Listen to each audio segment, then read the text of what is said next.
ഇന്ന് ഞാനിവിടെ ചപ്പാത്തിയുടെയും പൂരിയുടെയും ഒക്കെ കൂടെ കഴിക്കാനായിട്ട് നല്ലൊരു കറിയാണ് തയ്യാറാക്കുന്നത്. അതിനായി ഞാനിവിടെ കുറച്ച് കപ്പലണ്ടി വറുത്തെടുത്ത് അതൊന്ന് തോല് കളഞ്ഞിട്ട് ഒന്ന് പൊടിച്ച് വെക്കുന്നുണ്ട്. പൊടിച്ച് വെച്ചതിന് ശേഷം എടുത്തിരിക്കുന്നത് വഴുതനങ്ങ. ഇതുപോലെയുള്ള ചെറിയ വഴുതനങ്ങയാണ് ഇത് എടുത്തിരിക്കുന്നത്. എളുപ്പമായ വഴുതനങ്ങ എടുക്കണം, അരിയില്ലാത്തത്. ഇതുപോലെ ഒന്ന് മുറിച്ചതിന് ശേഷം വേണം ഇതിൻ്റെ ബാക്കി ചെയ്യണം. ആദ്യം നിങ്ങൾ കഴുകി തുടച്ചെടുത്തതിന് ശേഷം വേണം ചെയ്യാൻ. ഞാനിവിടെ ആദ്യം അത് വീഡിയോ പിടിക്കേണ്ട തിരുതിക്കില്ല, ഞാൻ ആദ്യം അരിഞ്ഞെടുത്തു, പിന്നാണ് കഴുകിയത്. അതിൻ്റെ പാളിച്ച് പറ്റിയിട്ടുണ്ട്.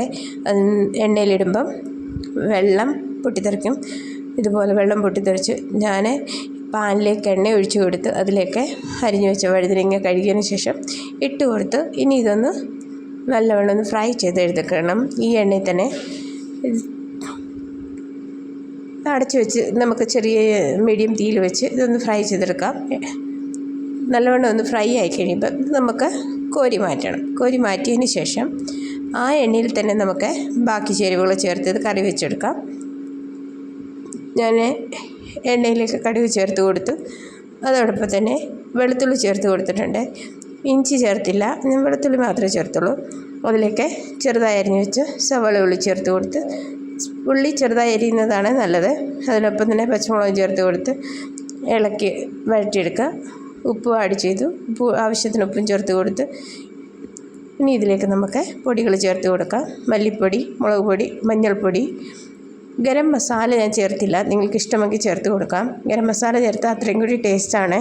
ഞാനിവിടെ ചേർത്തത് പെരിഞ്ജീരകത്തിൻ്റെ പൊടിയും പിന്നെ അല്പം കുരുമുളക് പൊടിയും കൂടാണ് ചേർത്തത്. എനിക്ക് ഗരം മസാല ഇഷ്ടമല്ല, അതുകൊണ്ട് ഞാൻ ചേർത്തില്ല, നിങ്ങൾക്ക് ചേർത്ത് കൊടുക്കാം. പിന്നെ ഞാൻ കുറച്ച് വെള്ളം ഒഴിച്ച് ഇത് നല്ലവണ്ണം ഈ മസാല ഒന്ന് മൂപ്പിച്ചെടുക്കും. ആ എണ്ണ തെളിഞ്ഞ് വരുന്ന വരെ ഇതൊന്ന് മൂപ്പിച്ചെടുക്കണം. അതിന് ശേഷം വേണം നമുക്ക് ആവശ്യത്തിന് വെള്ളം ഒഴിച്ച് കൊടുക്കാൻ. ഇവിടെ ഞാൻ ആവശ്യത്തിന് വഴുതനങ്ങ വേവാൻ ആവശ്യമായ വെള്ളം ചേർത്ത് കൊടുത്തിട്ടുണ്ട്. ഇനി ഒന്ന് തിളയ്ക്കുന്ന വരെ ഒന്ന് അടച്ച് വെച്ച് എടുക്കാം. ഇതുപോലെ തിളച്ച് കഴിയുമ്പോൾ നമുക്ക് നേരത്തെ വറുത്ത് വെച്ച് വഴുതനങ്ങ ചേർത്ത് ഇളക്കിയതിന് ശേഷം ഇത് നല്ലോണം വേകുന്നവരെ അല്ലെങ്കിൽ ചാറ് കുറുകുന്നവരെ ഒന്ന് അടച്ച് വെച്ച് വേവിക്കാം.